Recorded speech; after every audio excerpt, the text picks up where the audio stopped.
जैसे ही मैं घर से बाहर निकला, बारिश स्टार्ट हो गई। या फिर यूं कहूं कि जैसे ही मैं फोन अपना हाथ में ली, वैसे ही मेरी मम्मी का कॉल आ गया।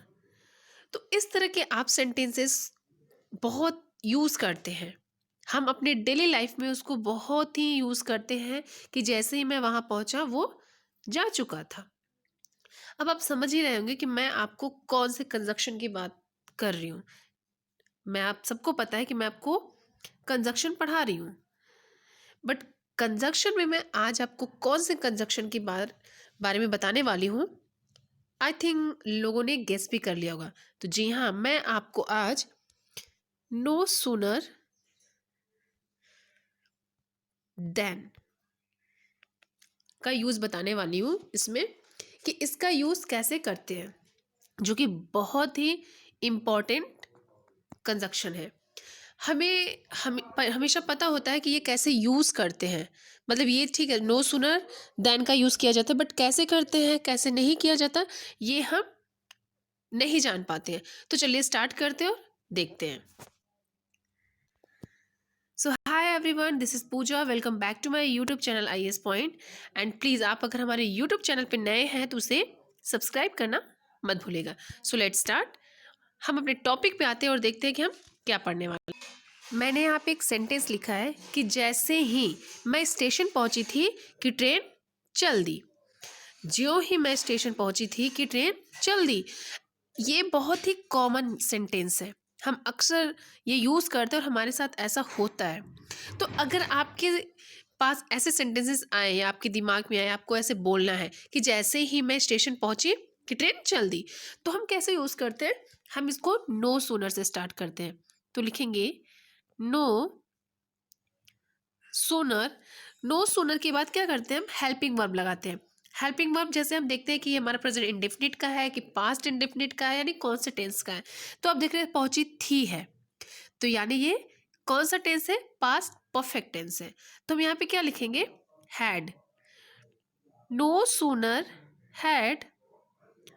फिर उसके बाद हैड के बाद हम अपना जो सेंटेंस रहता है उसको लिखते हैं पूरा। Had I reached. आप सबको पता है कि पास्ट परफेक्ट टेंस में वर्ब का थर्ड फॉर्म लगता है। So had I reached the station.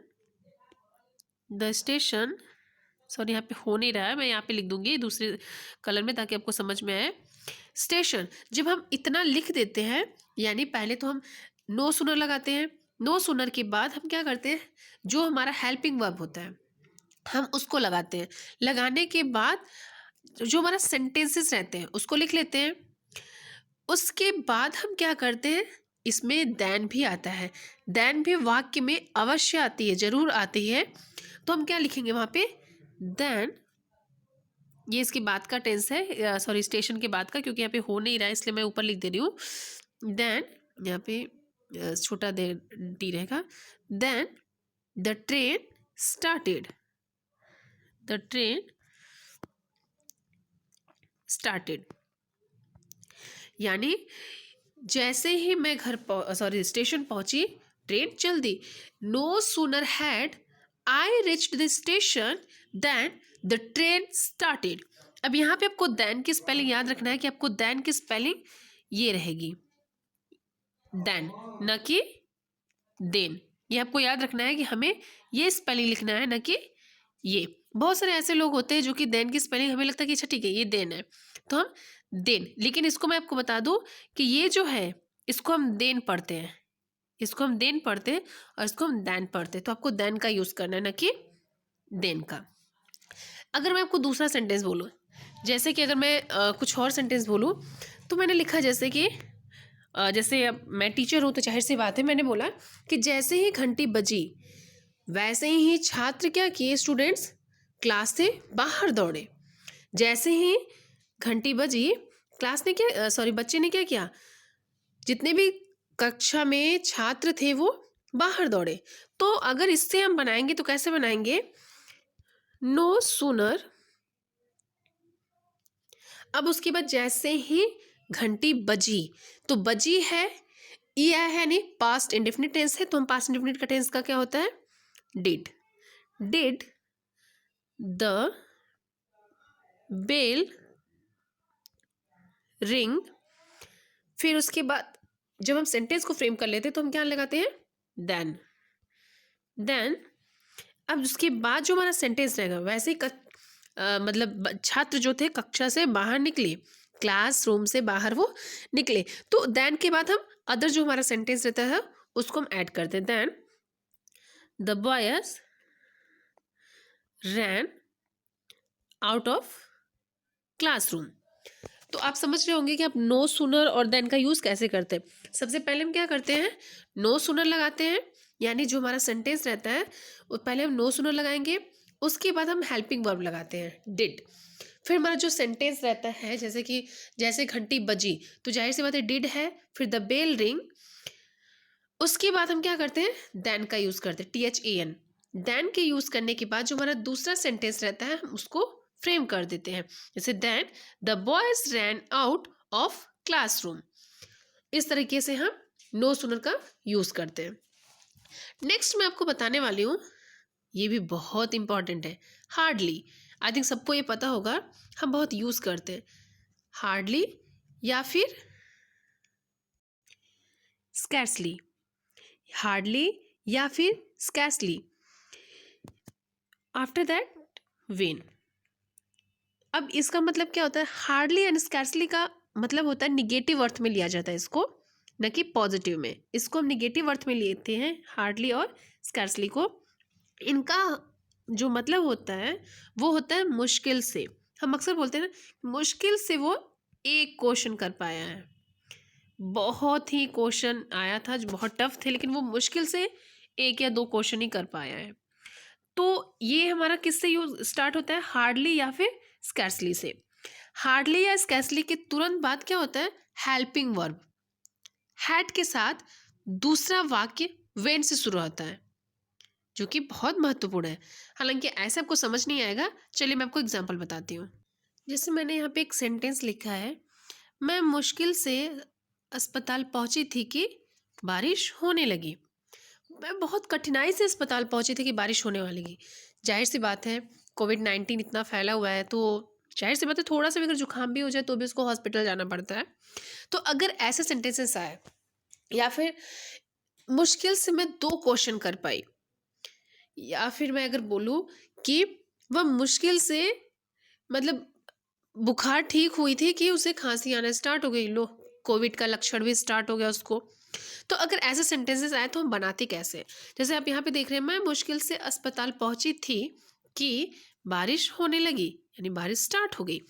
तो अगर ऐसे सेंटेंसेस आए तो हम कैसे बनाते हैं, तो पहले हम क्या करेंगे, जाहिर सी बात हम सब्जेक्ट लगाते हैं, सॉरी यहाँ पे मैंने आई लिखा था, मैं पहुंची थी आई, उसके बाद हम क्या करते हैं, हैड लगाते हैं। अब सबको पता है, मैंने आपको बता दिया कि हार्डली और जो स्कैर्सली है वो निगेटिव के अर्थ में लिया जाता है, जिसका मतलब होता है मुश्किल से या कठिनता से। और हार्डली, हालांकि इसको ठीक है मैं अभी बाद में बता रही हूँ, हैड, अब क्या लगाएंगे, hardly. Hardly reached the hospital, reached the hospitals, ये हो भी नहीं पाएगा शायद, हॉस्पिटल्स नहीं रहेगा, हॉस्पिटल है, हॉस्पिटल। हॉस्पिटल के बाद क्या होगा कि बारिश होने लगी, किया है, तो वहां पे हम क्या यूज करते हैं, when. When it began to rain, it began to rain, यानी I had hardly reached the hospital when it began to rain. यानी यहाँ पे मैं समझा रही हूँ आपको, सबसे पहले हार्डली का मतलब क्या होता है, मुश्किल से। हार्डली और स्कैर्सली के तुरंत बाद हम क्या यूज करते हैं, हेल्पिंग वर्ब यूज करते हैं। तो हेल्पिंग वर्ब में हैड के साथ हम दूसरा वाक्य क्या यूज करते हैं, व्हेन से शुरू होता है, यह हमें महत्वपूर्ण है, इंपॉर्टेंट है। या फिर अगर मैं दूसरा सेंटेंस बोलूँ, तो जैसे मैंने लिखा कि वह बहुत ही मुश्किल से, मतलब वहाँ मुश्किल से बुखार से ठीक हुई थी कि उसे खांसी हो गई, लो 1 गई तो दूसरी स्टार्ट होगी। तो अगर ऐसा सेंटेंस है तो हम उसको बनाएंगे कैसे? शी हैड हार्डली, यहाँ पे आप हार्डली या फिर स्कैर्सली दोनों यूज कर सकते हैं। हार्डली रिकवर्ड, आप सबको पता है कि रिकवर्ड लगता है जब हमारा बुखार ठीक होता है। Recovered sorry from fever. अब यहाँ तो हो गया, ठीक है, इतना तो मैंने कर लिया। She had hardly recovered from fever. उसके बाद जब हमारा दूसरा सेंटेंस स्टार्ट होता है तो हम दूसरा सेंटेंस स्टार्ट करने से पहले हम वैन लगा देते हैं। वैन, अब मैंने क्या, उसे खांसी हो गई, खांसी हो गई। अब हमें टेंस भी देखना है कि कौन सा टेंस है। So she caught, she caught cough, इस तरीके से। तो अगर गाइज आपके पास भी कुछ ऐसा सेंटेंसेस हो जो कि आप, जाहिर सी बात है सेंटेंसेस की बात नहीं होती है, हम हमेशा अपने मन में सब सोचते रहते हैं कि ऐसा सेंटेंस हमें बोलना है, अच्छा ठीक है, किसी से बात करते वक्त हमारे मुंह से निकलता है। तो अगर ऐसे आपके माइंड में कुछ आए तो हमें कमेंट करके ज़रूर बताइएगा। और ये आपको वीडियो कैसे लगी इसके लिए भी हमें आप कमेंट करके ज़रूर बताइएगा। Thank you so much.